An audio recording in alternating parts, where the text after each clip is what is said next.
In order to take pictures and videos, you need to understand the settings of your camera. The three main settings you need to know is aperture, ISO, and shutter speed. To change the aperture, just move around this dial here. To change the shutter speed, move this dial back and forth on top of your camera. To change the ISO, click this button and then change the dial. To test your adjustments, take a test photo. When controlling aperture, you're controlling the blurriness of the photo. When shooting at a large aperture like 1.4 or 2.8 f-stop, that's how you'll get that cool bokeh in the background. And bokeh, of course, means defocus lights in the background or foreground of your photo. I pretty much shoot at 1.4 aperture for every occasion, but if I am at an event and there's a group of people and I want to get all of them in focus, I will bump up the aperture to 3.5 or higher to get everybody in focus.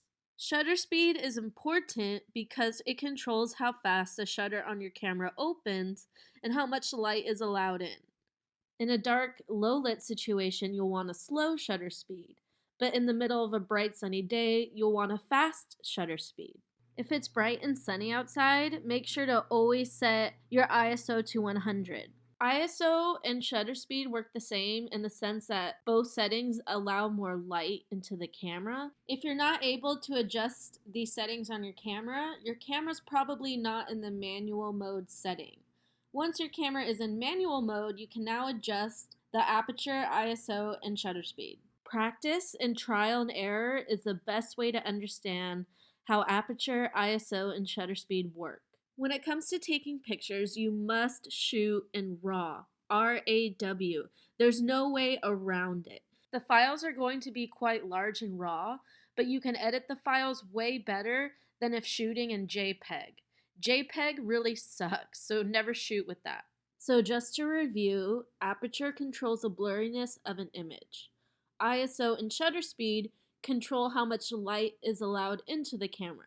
In order to make this video tutorial, I read a couple excerpts from my book, The Modern Guide to Photography, Photoshop, and Video Shop. It's now available on Amazon. It's 66 pages. It covers the camera settings like we talked about in this video and everything else that you can think of. If you have questions about any of this, just shoot me a DM at Mandy Rosen. I love answering questions and helping people. Or you can leave a comment in the comment section below. Also, make sure to like my video, thumbs up, and subscribe. That would help me out a lot. I would really appreciate it. I hope you guys are having a very productive week. Thank you for watching my video, and stay cool.